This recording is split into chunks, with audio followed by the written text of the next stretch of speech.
Con nosotros está Mercedes Azorati, que es una especialista en el tema. Ella, a través de la Organización Internacional para las Migraciones, capacitó a muchos funcionarios, me capacitó a mí, siendo funcionaria de la Defensoría del Pueblo, y además trabajó codo a codo con nosotros desde su fundación Esclavitud Cero. Mercedes, ¿cómo estás? ¿Qué tal, Mario? ¿Cómo estás? Mercedes, quiero que me cuentes un poco cómo fue tu comienzo en el trabajo del tema de la trata de personas. Bueno, yo empecé a advertir el fenómeno cuando trabajaba en Colombia, porque trabajé mucho con desplazados internos.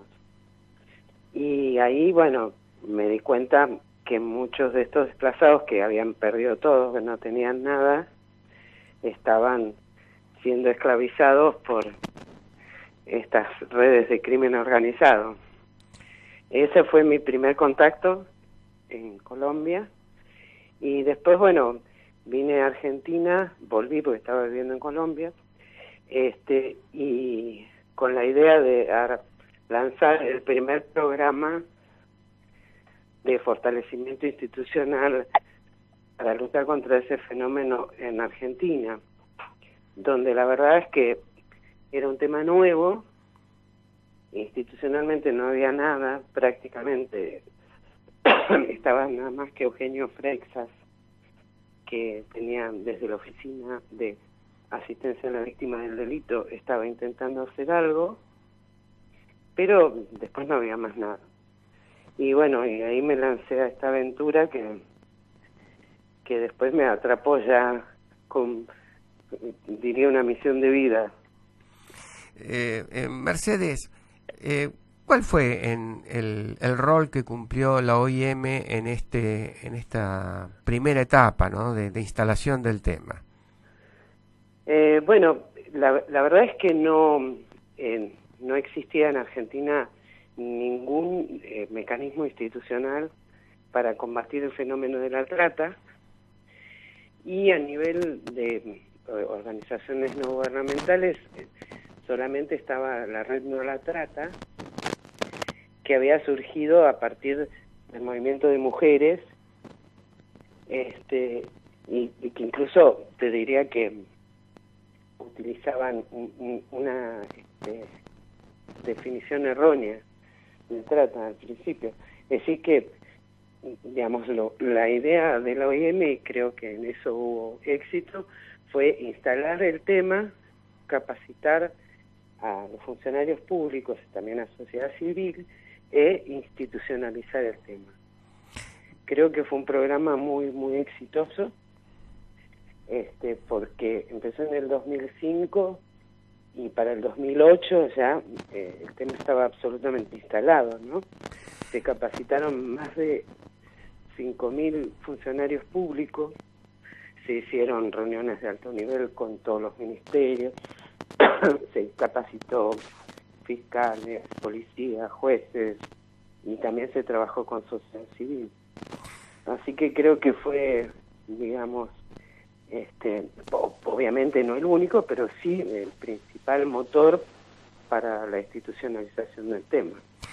Y desde la organización no gubernamental que vos dirigiste, Esclavitud Cero, ¿qué experiencias recogiste o que te gustaría poner en conocimiento de la audiencia? No te escucho, no se entiende bien, suena un poco como...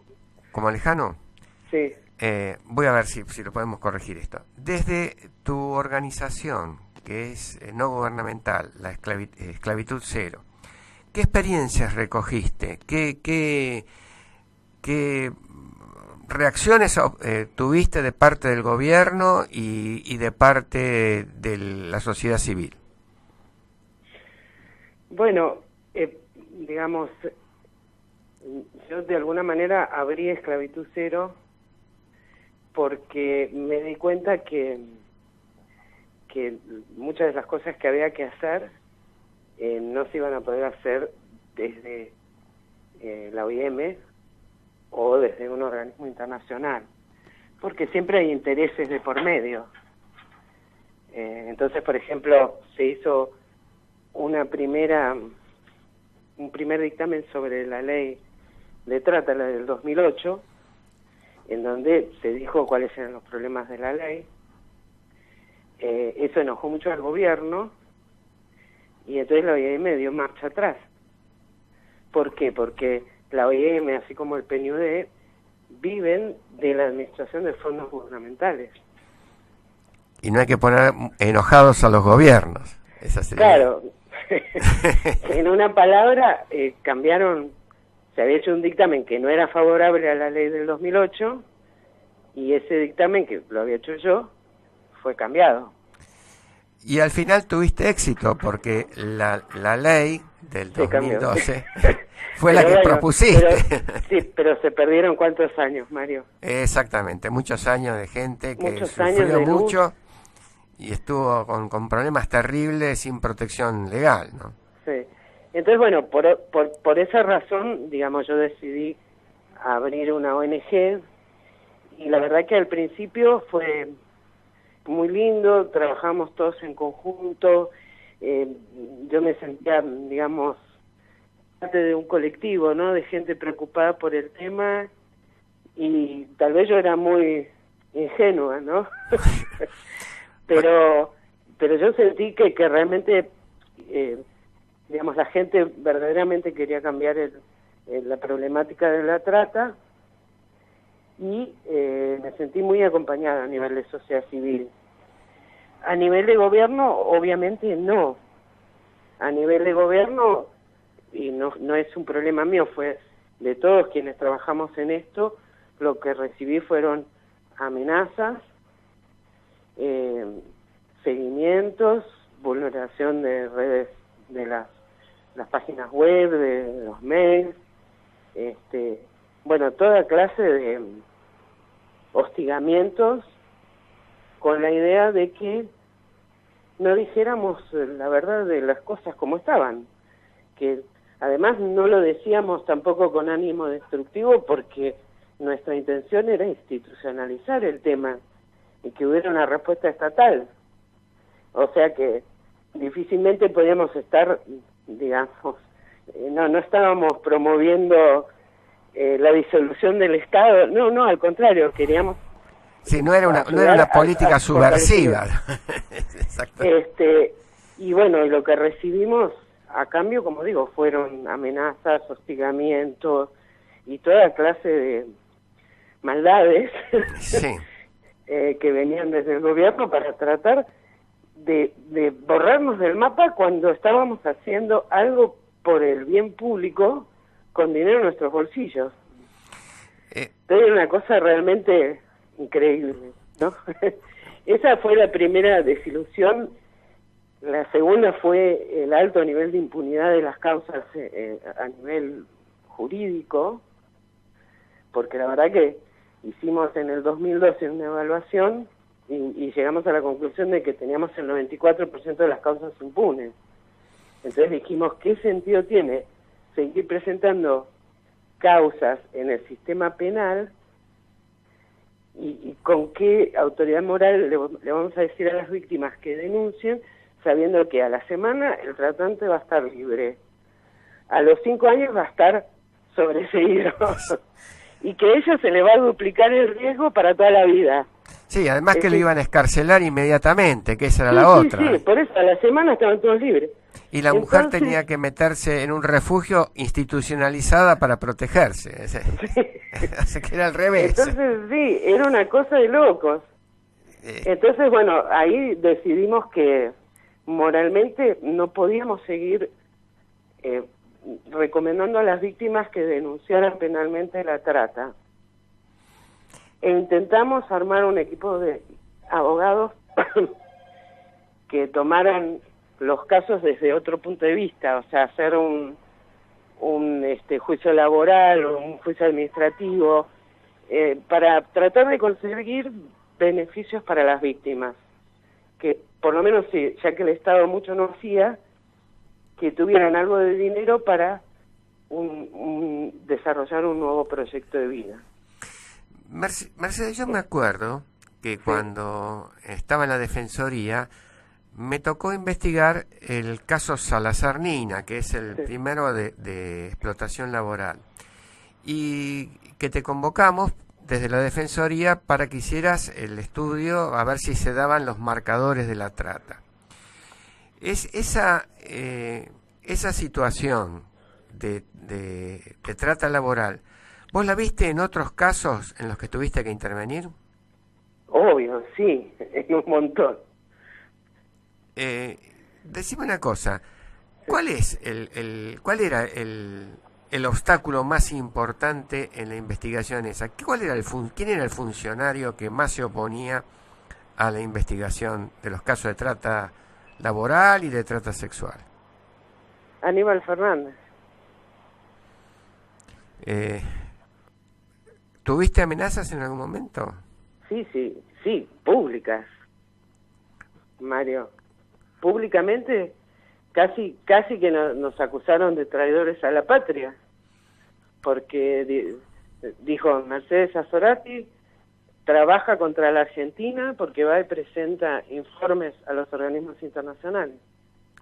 Y eso fue en el Congreso Nacional, ¿no es cierto? En el Congreso de la Nación y por televisión salía. Yo decía, no podía creer, porque una persona como yo, que no soy nadie, ni era nadie, que no tengo dinero, ni protección, ni nada, que un jefe de gabinete se ocupara de una hormiga semejante, quería decir que tenía mucho en juego él. Intereses Porque yo no era personales. nadie, era como tirar una bomba atómica a una hormiga. Y decime una cosa, en estos momentos, ¿cómo ves la cuestión de la lucha contra la trata? ¿Ha avanzado? Nada. No veo nada, Mario. Yo escribí un artículo diciendo en trata no cambió nada. Porque la verdad es que hicieron eso de hacer el plan nacional, qué sé yo. El plan no se hizo, digamos, con toda la publicidad y participación que hubiera requerido, sobre todo por la participación de las provincias. O sea, fue algo más elaborado desde Nación, tardaron un montón de tiempo en elaborarlo, la persona liderando eso no sabía de trata, y bueno, pues, no sé, la verdad es que al final ni lo leí, porque tampoco creo que se estén implementando. Yo hice una propuesta de plan en provincia de Buenos Aires, no se está aplicando, no se está implementando. O sea que, en verdad, creo que el gobierno hizo muchos anuncios de que se iba a preocupar del crimen organizado, la trata, pero se centró solamente en el tema de drogas. Es La decir, trata no existe, y eso se puede ver en la cantidad de dinero que le ponen al tema. Es muy fácil vos detectar la habías... importancia, porque uno puede hablar, puede decir muchas cosas, pero cuando se va a los papeles, ahí se ve que lo que se le da a la trata es el 0000. Vos cuando hacías la capacitación a los funcionarios, señalabas que había una serie de grandes negocios criminales internacionales. ¿Qué lugar ocupa la trata en esa serie de negocios criminales? ¿Cómo? No escucho bien. Vos cuando hacías la capacitación de los funcionarios, Sí, señalabas que hay una serie de delitos que generan mucho dinero. sí. El tráfico de drogas, Armas. las armas y la trata de personas. ¿Qué lugar ocupa la trata de personas en esos negocios criminales transnacionales? Bueno, la trata venía subiendo. Había sido el tercer delito, y ya para el año 2009, la Unión Europea reconoció que la trata por recaudación ilegal se había transformado en el primer delito del crimen organizado. o sea, superando a la droga. Es decir que estamos en un reverdecimiento de la esclavitud en la peor forma, ¿no? Sin lugar a duda, Mario, o sea, hay más esclavos en este momento de la historia que en cualquier otro momento de la humanidad, incluso cuando la esclavitud era legal. ¿Cuál es, digamos, el principal apoyo financiero de la trata? ¿Son los gobiernos, son los bancos, son redes criminales? Como en todos los delitos del crimen organizado, son delitos complejos que involucran muchas aristas. No es solamente los bancos, no son solamente los gobiernos, pero me remito a lo que dijo la propia Procuración General de la Nación a través de la Oficina contra la Trata. Dijo, en Argentina, las bandas de crimen organizado de trata no son muy sofisticadas ni desarrolladas y no podrían operar si no fuera con el apoyo, la connivencia y la facilitación del Estado. O sea que el socio principal en Argentina, por lo menos, es el Estado, el crimen organizado y junto a eso todos los dispositivos de lavado de dinero en donde están involucradas las empresas y los bancos. Para tu concepción, ¿no es cierto? ¿Sería necesario una organización como si fuera una agencia federal al estilo del FBI en la Argentina para combatir este tipo de crimen organizado? Mira, yo diría que sí, que digamos debería haber alguna agencia que no, porque digamos hay mucha connivencia a nivel policial en particular, no solo de la policía federal, sino de las policías provinciales. Entonces es muy difícil, y esto lo hemos probado con la impunidad en los casos, que quienes están encargados de producir las pruebas sean parte del delito. Así nunca vamos a llegar a nada. El caso Marita Verón, por ejemplo. Sí, pero no solo eso. Acordate del caso de Nuestra Huella. Exactamente. De Ezequiel. Sí. Eso es atroz. O sea, y más claro, echarle agua. Ahí me tocó intervenir en ese caso. Sí, es terrible. Yo creo que eso es, como sacó una vez la revista Barcelona, ¿no? Era el primer trabajador, un chico de 10 años, muere intoxicado con un cáncer a consecuencia de los agrotóxicos que tiene que manejar. Y todos sobreseídos. Cuando el Estado había reconocido en un dictamen que había trabajo infantil ahí. Sí. O sea, la verdad que, bueno, por eso, Mario, yo acabo de terminar una maestría en Derecho Penal y Justicia Internacional con la idea de ver si ese caso, por ejemplo, el de Ezequiel, se puede lograr justicia, porque evidentemente a nivel nacional es imposible, y por eso estoy apoyando la creación del COPLA, la Corte Latinoamericana contra, que es para narcotráfico, trata de personas. Sí, sí, sí. Porque la verdad es que me doy cuenta que en los niveles nacionales es muy difícil, casi imposible obtener justicia. Hubo una serie de noticias que salieron en los últimos 15 días que son preocupantes.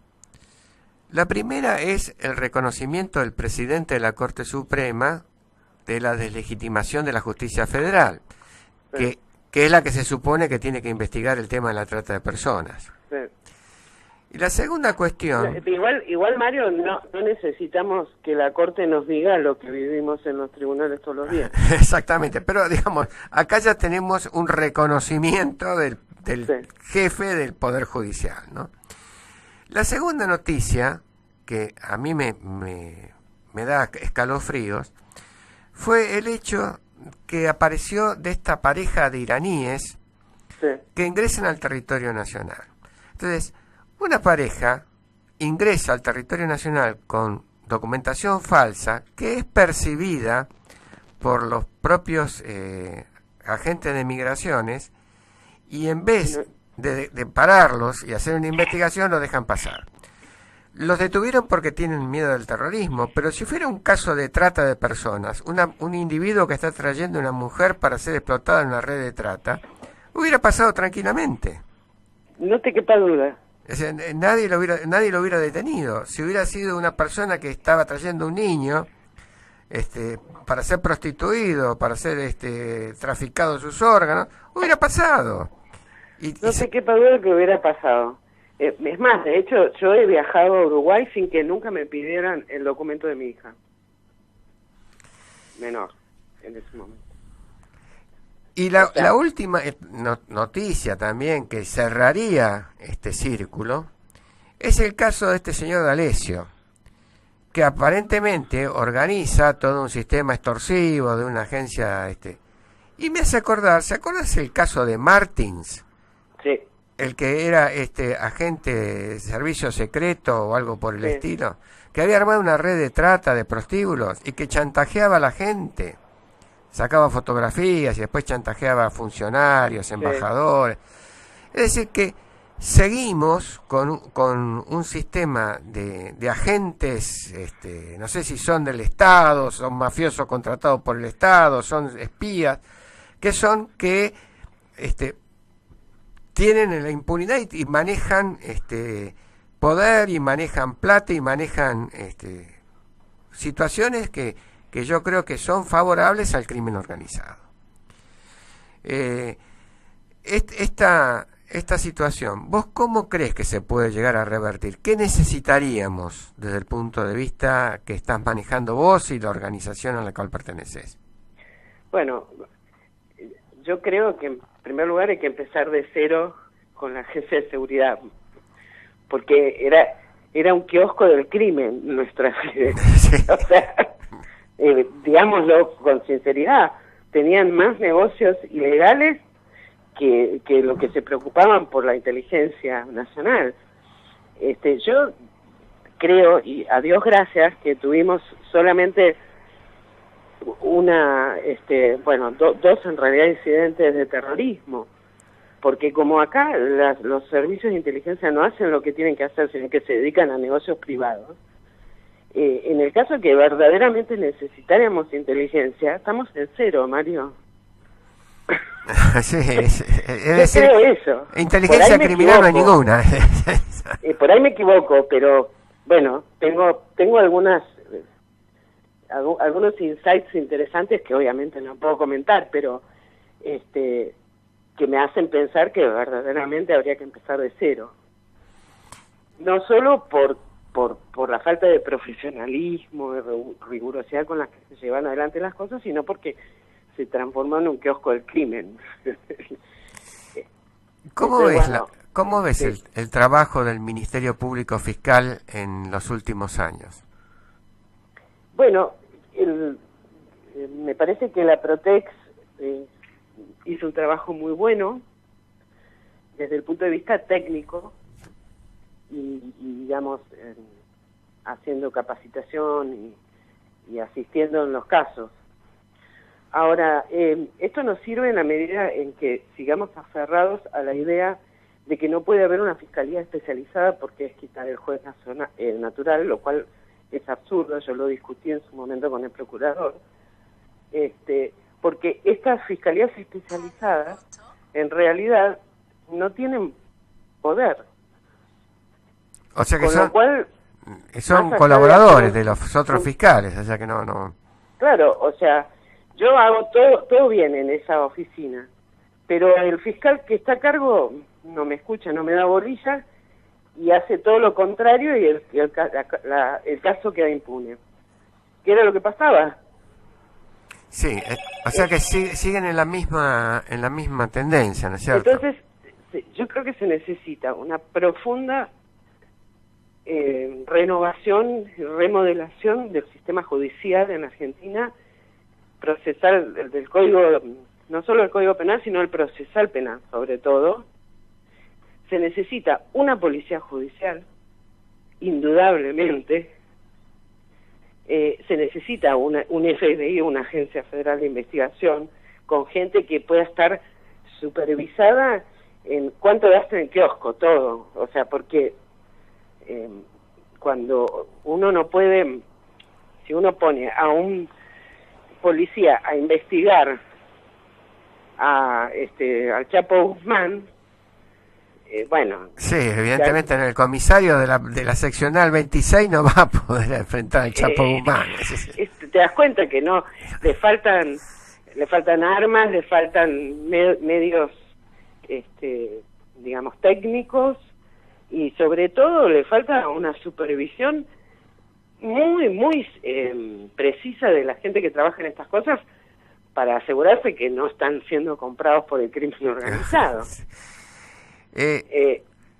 Entonces, bueno, creo que institucionalmente no estamos preparados. Decime una cosa, ¿cómo ves la situación en el resto de Latinoamérica, en los países donde vos tuviste que trabajar? Es mucho peor, Mario. Y es mucho decir. Yo lo que he visto es y que en la base de todo está lo mismo, es la corrupción.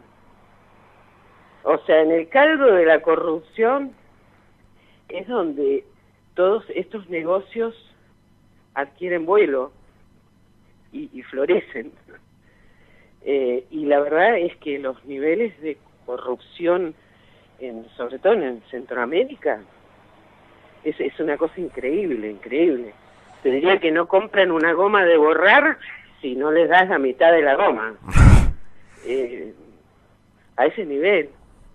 Una hipocresía tremenda, y la gente sumida en la más espantosa miseria, con unos políticos que se enriquecen de manera escandalosa, y no hay ningún interés de que esto cambie. Un poco también como lo que pasó en Brasil, que se dieron cuenta que estaban todos metidos, no era un partido político. No, es una clase política entera la que está. Es una clase política. Eran los empresarios, los políticos, eran todos. Y si algo hemos descubierto es que acá también era exactamente igual. O sea, ya llegamos que el crimen organizado es parte del Estado, no es una cosa que está fuera del Estado, ¿no? No, es lo que hablábamos de que hay una mafiosidad del Estado. Y acá, vuelta nuevamente a una cuestión que ya es de tipo social, ¿no es cierto? ¿Hay un acostumbramiento de la población a este tipo de situaciones? ¿Hay una especie de resignación? Sí, yo creo que sí. Yo creo que sí, muchas veces cuando yo voy a dar charlas y todo, lo que escucho es desaliento. La gente no cree que se pueda hacer algo. Entonces, no sé, ahí digo, bueno, será que ya me estoy poniendo vieja, porque me lo voy a creer si me lo repiten tanto. Pero yo creo que sí es posible realizar cambios. De hecho, yo creo que los pocos que fuimos, que en su momento nos propusimos lograr cambios en el tema de trata, los logramos. O sea que se puede cambiar cosas. Lo que pasa es que el nivel de la corrupción, el entramado de la corrupción, cada vez es más extendido. Entonces, obviamente, hay cuestiones de seguridad personal, tuyas y de la familia, que hay que tener en cuenta, y hay menos gente dispuesto a jugarse la vida por estas cosas. Yo creo que un poco eso es el problema que hay, pero yo apuesto a la juventud, apuesto a que realmente hay una juventud que se viene y que está dispuesta a hacer los cambios que corresponden, y sobre todo está hastiada de las mentiras, de la corrupción y de un tipo de político y de clase política que ha sumido al país en la miseria, porque es eso. En este contexto, vos sos una mujer muy luchadora y y caminaste mucho el tema del género. ¿Qué rol le ves a la mujer en esa lucha contra el crimen organizado? Bueno, en verdad yo te diría que la mayor parte de las veces que hay denuncias, en Argentina por lo menos, denuncias arriesgadas, que se juegan la vida, son mujeres. Porque creo que las mujeres tienen como un gen, digamos que está enfocado en sus hijos, en el futuro. Entonces ven más allá de su nariz. Digamos, mientras el hombre dice, bueno, yo me enriquezco y no me importa, la mujer se da cuenta que no, que si yo dejo que el crimen organizado siga expandiéndose, le va a explotar en la cara a mis hijos o a mis nietos. Y los que van a ser esclavos van a ser nuestros hijos y nietos. Exactamente. Yo lo digo todo el tiempo. Si nosotros no hacemos algo seriamente, nuestros hijos o nietos van a trabajar o para el crimen organizado o ser sus esclavos. Esa situación digamos, de quiebre moral que sufre nuestra sociedad, ¿puede ser revertido con alguna fuerza espiritual, alguna organización religiosa, algún movimiento ético? ¿Por dónde lo ves ese fortalecimiento?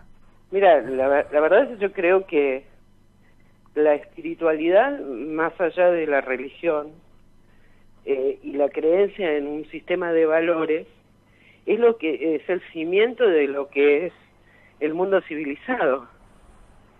Si eso queda atrás, estamos fritos. O sea, sí. Y sí, volvemos al Leviatán. Sí. Al hombre es el lobo del hombre. Si yo tengo un palo más grande, te reviento la cabeza y lo tuyo es mío. O sea, el embrutecimiento conspira contra la libertad, evidentemente, ¿no?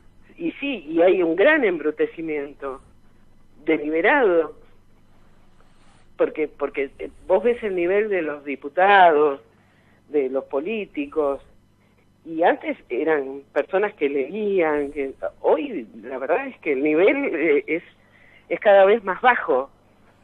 O sea, es como hay que leer menos, hay que educarse menos, y sí, porque de esa manera es más fácil engañar a las masas. Bueno, vuelta de nuevo, hay que educar al soberano. Pero sí, no te quepa duda, hay que volver a los valores y apostar por la educación y apostar por las generaciones futuras, porque yo ya no lo voy a ver, vos no lo vas a ver. Pero si hay alguna esperanza es que nuestros hijos y nietos sí logren cambiar las cosas. Mercedes, te tuve casi una hora. Siempre un placer hablar con vos, Mario. Te agradezco mucho tu aporte y esto que tu experiencia que se vuelque a la audiencia. Te voy a llamar en otra oportunidad. Así con que todo gusto. Te doy un beso y te despido, Mercedes. Un abrazo grande, Mario. Igualmente, suerte.